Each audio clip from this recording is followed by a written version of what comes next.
Hello and welcome to the MovieKing Podcast. My name is David Jurmann and I'll be your host. On today's show, I'll be reviewing the film Y2K, and in the second half, I'll be talking about my experience revisiting Interstellar this past weekend.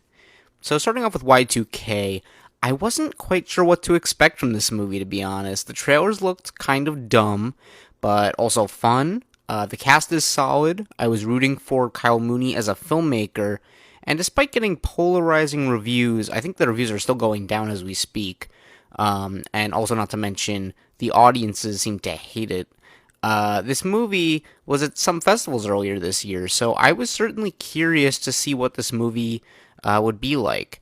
And the film is basically about a group of teenagers who are having a year 2000 New Year's party. They're celebrating the beginning of the new century, and they're kind of getting ready for everything to go down. And when they realize that the Y2K bug is a real thing, things get pretty wild and pretty crazy from there. First things first, this movie has a pretty clear demographic, and that's anyone who grew up in the late 90s or is at least very familiar with that era of references, media, people, music, movies, anything around that time. If you can think of it, this movie probably references it and has some kind of thing to it, AOL and the noise the computer makes when it's booting up. All that fun stuff is in this movie. And if you're young and growing up in the 2020s and, maybe you're a teenager right now, you probably won't get very much out of this movie, to be honest, unless you're very well cultured in 90s media. And as someone who's born in the year 2000, I definitely am a little behind on some of what's referenced here, but I am largely familiar with that stuff, so it didn't go completely over my head. I mean, I was basically born in the year this movie takes place. Well, really, I didn't even exist yet. But I was close. I was almost there. But anyway, I got, a decent amount of the stuff this movie's trying to reference. I, grew up with some of the stuff before it went away. So I kind of have some knowledge of the 90s media, but I'm not as well versed as people who were really teenagers or, in their 20, 30s, maybe even 40s at the time. So there's that. And really the first third of this movie is solely dedicated to heavily referencing things from the time. It's a lot of nostalgia, Blockbuster and all that stuff, just like anything you can imagine. And but here's the thing, if you take away the references, take away the nostalgia, is it a good movie if you remove all that? And I say with a heavy heart that the answer is a hard no. This movie is very, very dumb. It's a dumb turn your brain off film. It's one of those ripped out of the early 2000s in the sense of its extreme cheesiness. There's so much cheese in this movie, it's ridiculous. Sometimes though, cheesiness can be a tool. If you use it very well, cheesiness can be this really great thing. I remember Patty Jenkins, the director Patty Jenkins, who did the first, Wonder Woman and second Wonder Woman film. She mentioned that, she doesn't really understand cheesiness. It's not really, she doesn't really see it as a problem. She thinks it can be a good thing, and I think she's right. Cheesiness can work if you do it right, but this movie just doesn't, I'm afraid. It's not fun. It's a premise that could have been elevated by better filmmakers. And as the studio behind this movie, A24, is often well known for. They're so well known for just taking these ideas and these types of movies that wouldn't normally be anything that special, but they have great people behind them. And, it's more clever, it's more elevated material, so therefore it's usually very good. In this case, though, it doesn't really feel like something A24 made. It just feels like, I don't know, it feels like something that would be released by Universal and as a summer comedy in the early 2000s. It just doesn't really fit the time, and I don't know, it feels outdated in a way, even though it does take place in the past. It feels like, that type of movie where you're watching this and you're like Morbius, let's say, you're watching it and you're thinking, wow, this just feels like an early 2000s comic book movie, but you're not saying that as a compliment, you're saying it more as an insult to wow, this is just so outdated. But I think a Phil Lord and Chris Miller collaboration, they did the 21 Jump Street movies, Cloudy with a Chance of Meatballs, the Lego movie. They produced some stuff like Cocaine Bear. A collaboration with them, I think, could have made this a much better film and maybe elevated it in the way you wanted it to be. But as it is, I was pretty disappointed by how lame this movie is. It's really not funny either. There are only a small handful of jokes I thought were decent, and even then it's mostly stuff that would make me smile or chuckle maybe, but not laugh out loud. Anytime I was laughing out loud was purely because of how stupid the movie got, and it gets pretty stupid. But really, there's also just no character development here. You have your typical, like, nerdy boy who has a crush on a popular girl trope, but it feels super rushed and kind of eye-rolling. Like, it doesn't do anything clever with it. It's just exactly how you've seen it before in many other movies. And I don't know, I just really don't think this movie embraced the tropes very well. It doesn't really do anything fresh with them, so it just kind of feels stale. And really, I just wish the movie did at least more with the characters, so you at least have people to, like, really root for. I didn't really feel like this movie did that. With that being said, though, the best part of the movie is definitely the cast and their chemistry. Jaden Martell and Julian Dennison are particularly fairly enjoyable to watch. They are good actors. You know, Jaden I remember from the It movies. He plays one of the leads in that. And Julian is well known for, he's a New Zealand actor. He's worked with Taika Waititi before. He's funny. And the time they spend together is definitely the best part of the movie, but it's surprisingly little because of some frustrating choices in the script. Not that I minded what happened, I just think when and how is a little frustrating. It's not done very well either, in my opinion. And Rachel Zegler here is pretty good too, but her character isn't anything of note. And that's really it, though, for the cast. I mean, no one else in particular is that memorable.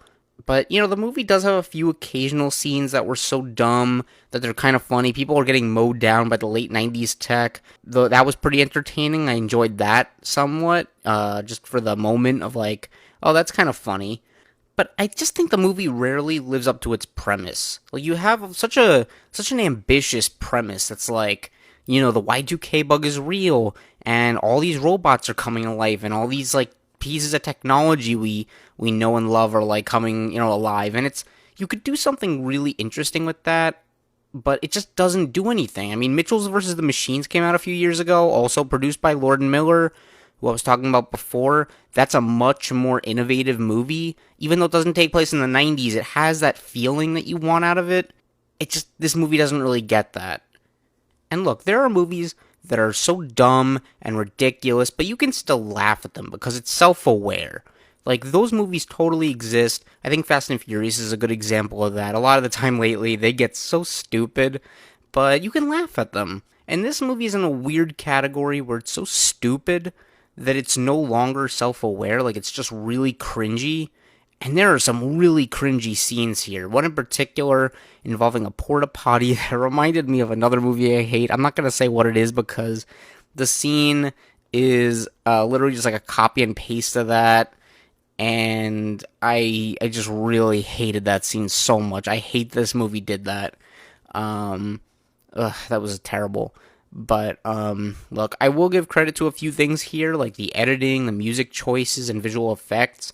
Those aspects are at least trying to have some fun and feel, well utilized. I mean, the editing has some nice, movements and stuff that, really, just kind of captures, the chaotic energy that it's going for. The music choices are really fun and, have some unexpected choices that I really liked. And, the visual effects were just honestly really cool and, totally gave off that cheap 90s look that you're looking for.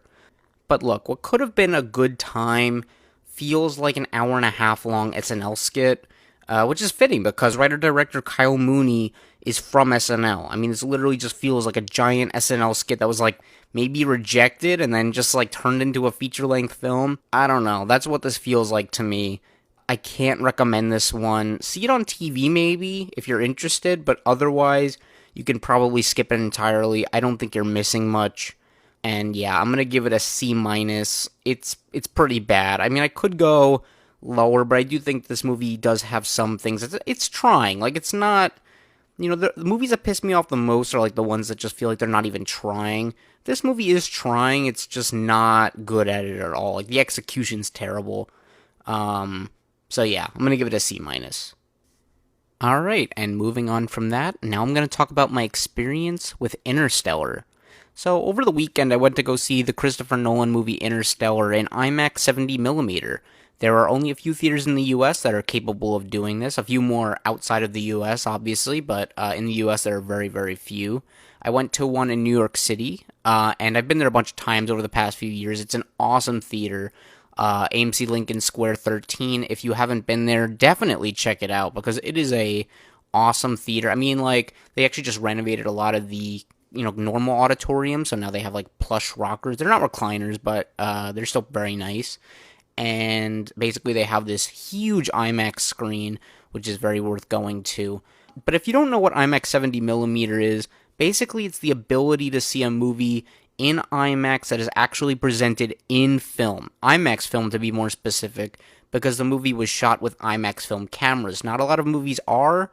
Christopher Nolan, the director, does a lot of movies like that. He's done like The Dark Knight, Inception, Interstellar, Dunkirk, Tenet, Oppenheimer. All of his movies are like shot with IMAX film cameras. He's very passionate about the format. He's like the pioneer of IMAX. If you really want to like look to someone to say like who made IMAX as big as it is, Christopher Nolan is 100% that person. He's one of my favorite directors, and he is a master at doing IMAX. But if you go to a real IMAX theater, and you'll know if you have been, trust me, it's basically like multiple times the size of a normal IMAX screen, but it's not the dome type of IMAX you get at museums. And basically, when you see a movie there that fills up the whole screen, which doesn't happen often, it is mind-blowing and so immersive. It literally feels like virtual reality because you totally forget you're looking at a screen.